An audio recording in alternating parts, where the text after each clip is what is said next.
Chapter 32. Muttering Thunder. But hush! Hark! A deep sound strikes like a rising knell. Did ye not hear it? No, 'twas but the wind, or the car rattling over the stony street. On with the dance. Let joy be unconfined. No sleep till morn, when youth and pleasure meet to chase the glowing hours with flying feet. But hark! That heavy sound breaks in once more, as if the clouds its echoes would repeat. Childe Harold at Canto 3. The night was waning. The giddy whirl of excitement and pleasure was at its height. Bright eyes beamed and rosy cheeks glowed as the brilliant throngs thrilled with an almost intoxicating joy, mingled in graceful evolutions to the soft and voluptuous waves of music that floated on the fragrant and delicious air. Suddenly, amid one of the pauses, the sound as of a rushing wind, rising, swelling, and dying away in mournful tones, swept over the great dome. "A storm is gathering," said Duke Athalion. "A different storm from what you ween," said Duke Onegar, holding up his hand in warning. "Hark!"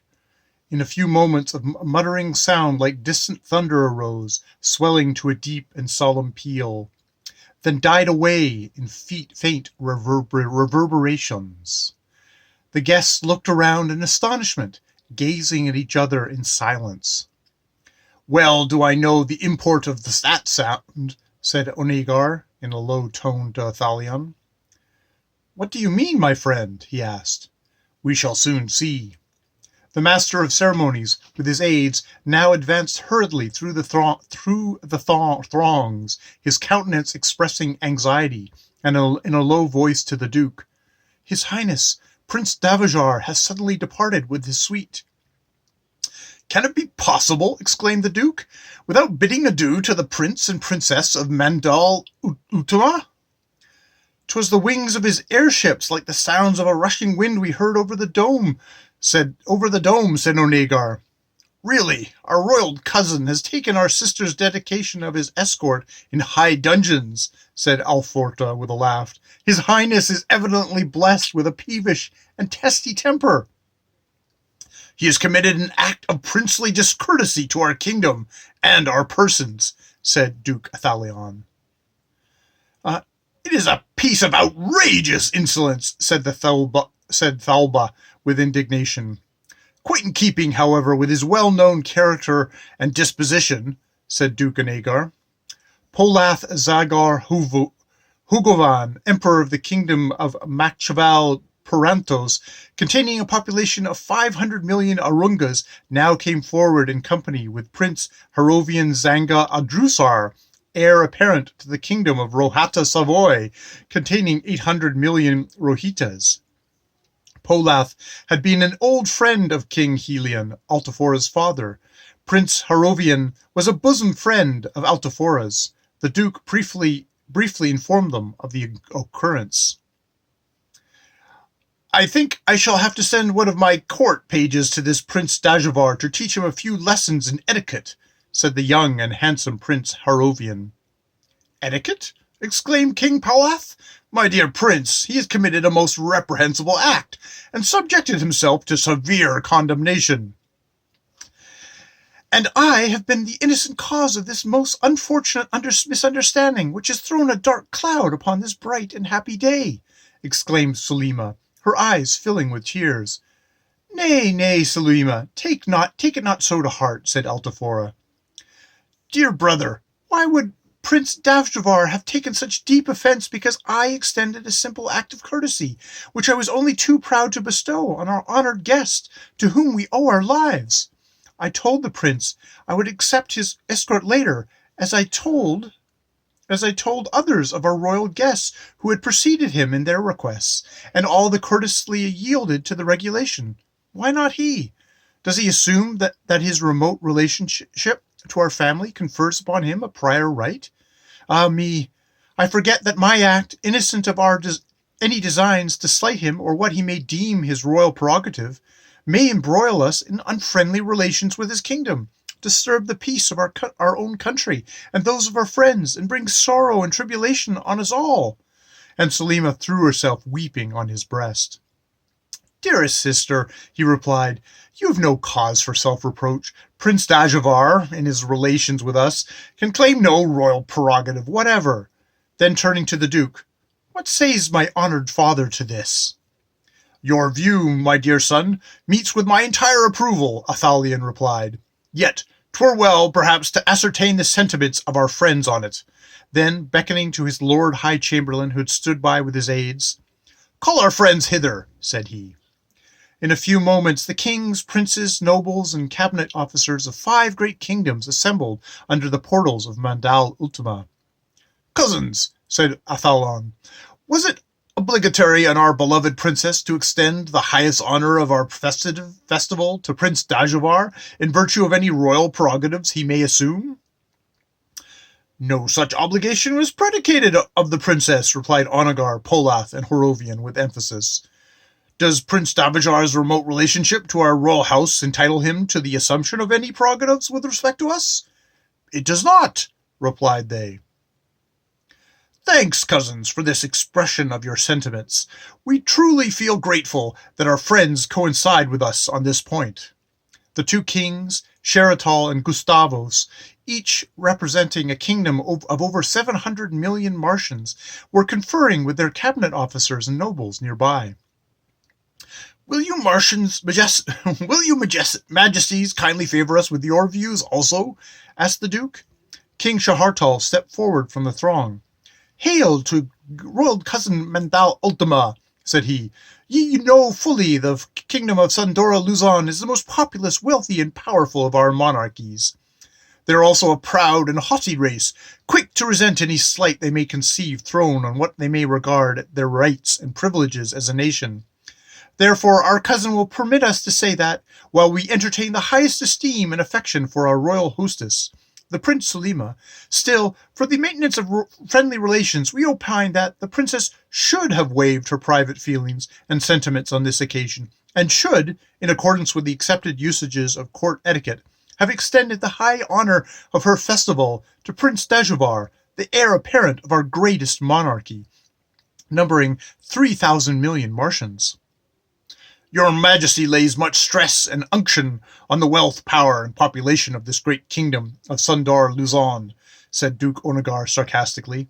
They are unworthy the name of a race, being a nation of mongrels, Arungas, Rohitas, Nailitas, inextricably mixed together.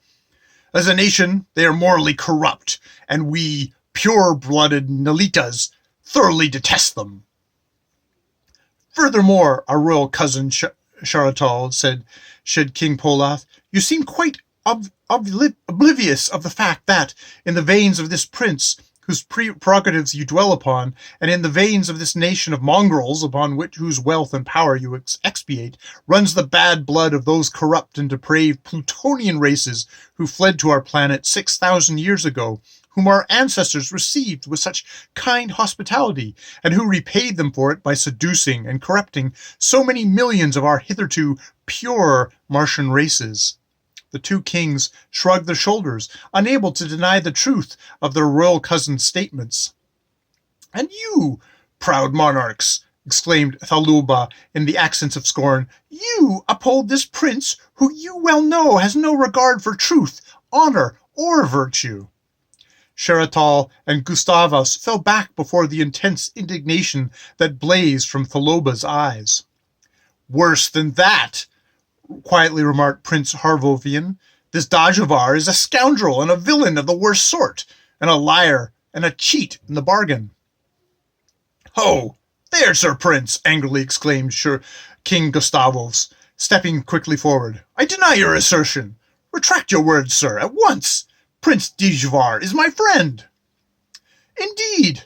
Then I wish your majesty joy of his friendship and sincerely hope you will derive much pleasure and profit thereby.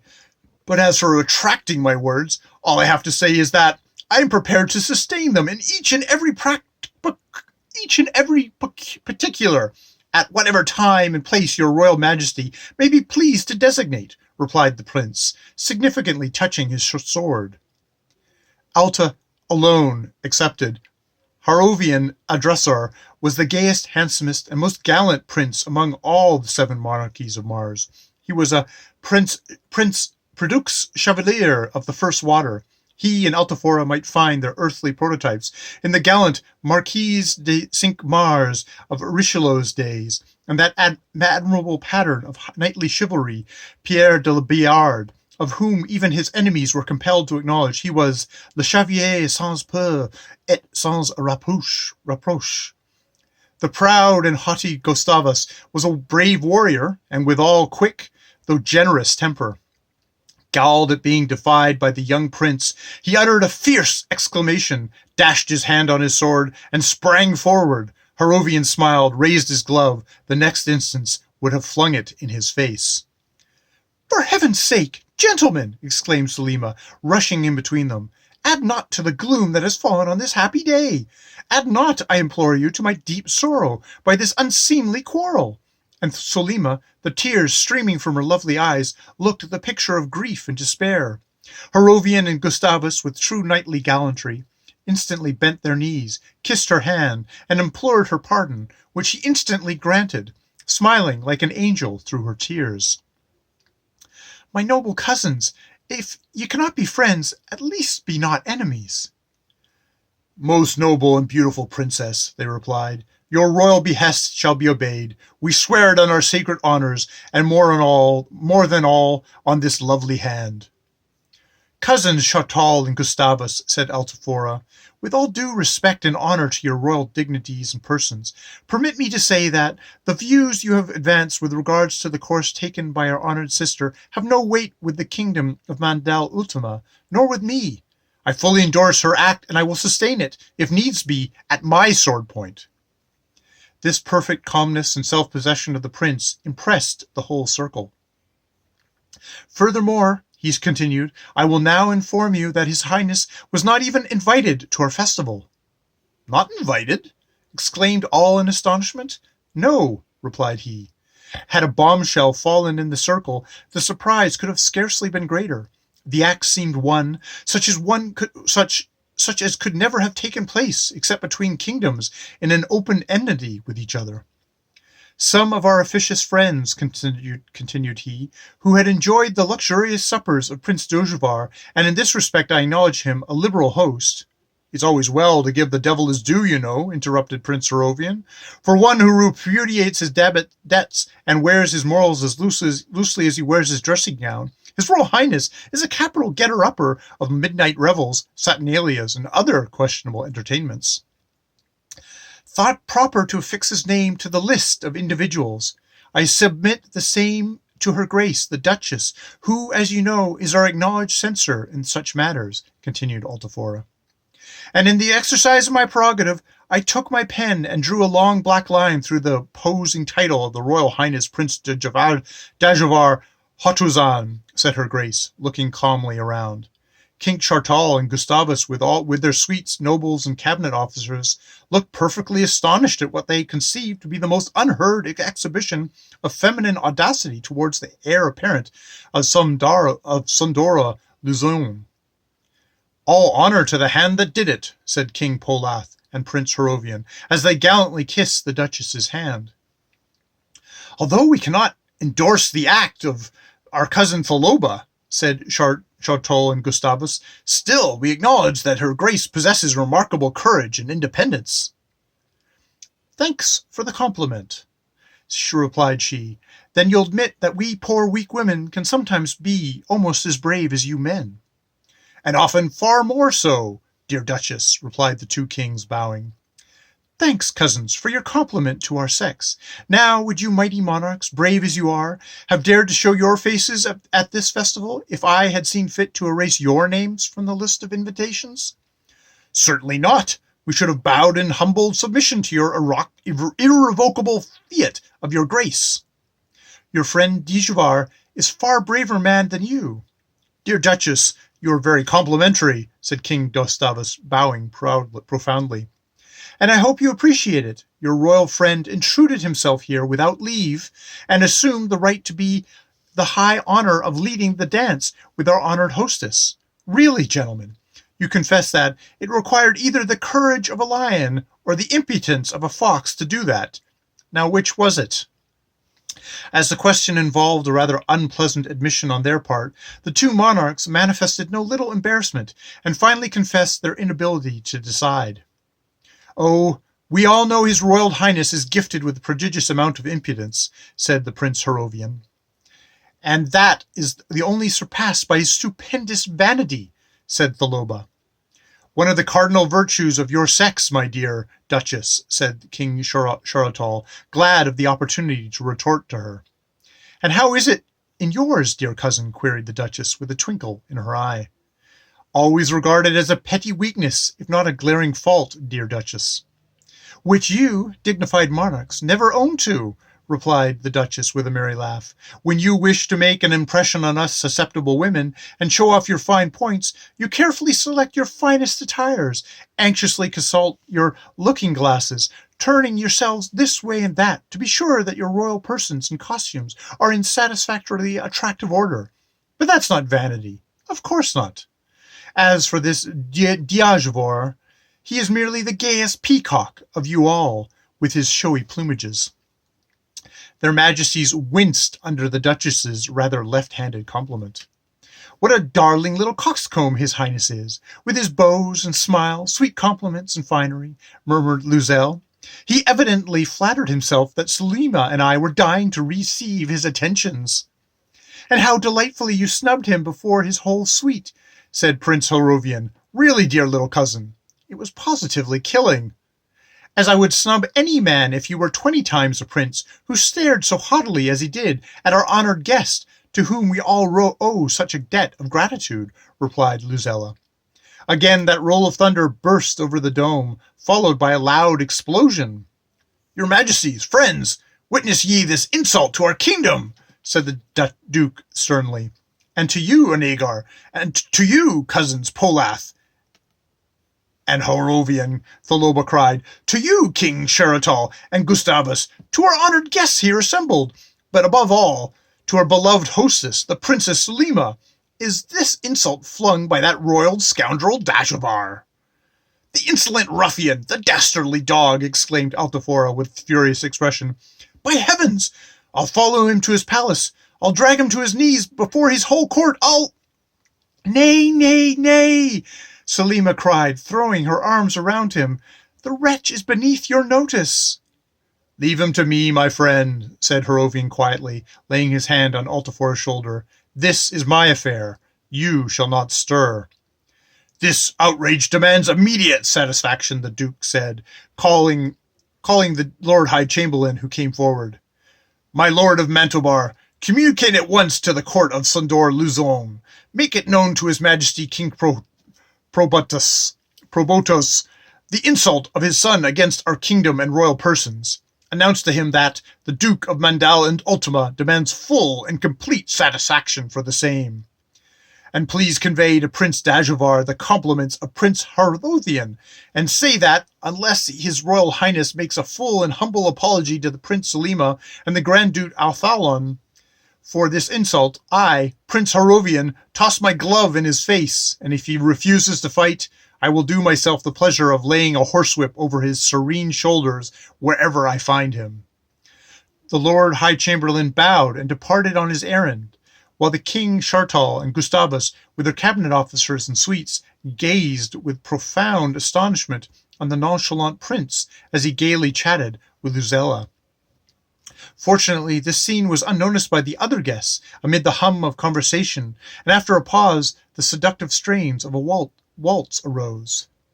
"Come, gentlemen," gaily interrupted Altafora, "let's defer this discussion to a more opportune season. Mirth and pleasure now rule the hour, and we must obey." "Your Highness will please take your positions for the waltz," cried out the maitre de cérémonie. "And your partners too, also," said Luzella, with an arch look at Prince Harovian, who flew to her side. "Cousin Gustavus," said Sulima with her brightest smile, "permit me to select your Majesty for my partner." The haughty warrior monarch gallantly acknowledged his high appreciation of the honor, sprang to her side, and took her arm with the air of a knightly courtier. Cousin Shortall, said Thaloba somewhat condescendingly, has your royal majesty any partner in view at present? Had I a score, dear Duchess, I would instantly decline them all for the honor and pleasure you now deign to confer on me, advancing to his side. Throngs of beautiful young ladies of high rank were absolutely dying for Prince Altifora's escort. But he disarmed all envy by gallantly leading off the oldest and plainest of the court ladies present, universally beloved by her own sex for her great amiability and kindness of heart. The voluptuous strains of the waltz now rolled through the hall. The brilliant throngs gathered in the arena, and the magnificent panorama of beauteous forms, lovely faces, glowing cheeks, and flashing eyes appeared, floating, as it were, on a sea of gorgeous rainbow colors, amid waves of delicious harmony. Hark! Whispered Onegar, raising his hand. Once again those muttering thunders rose, vibrating on the air, then died away.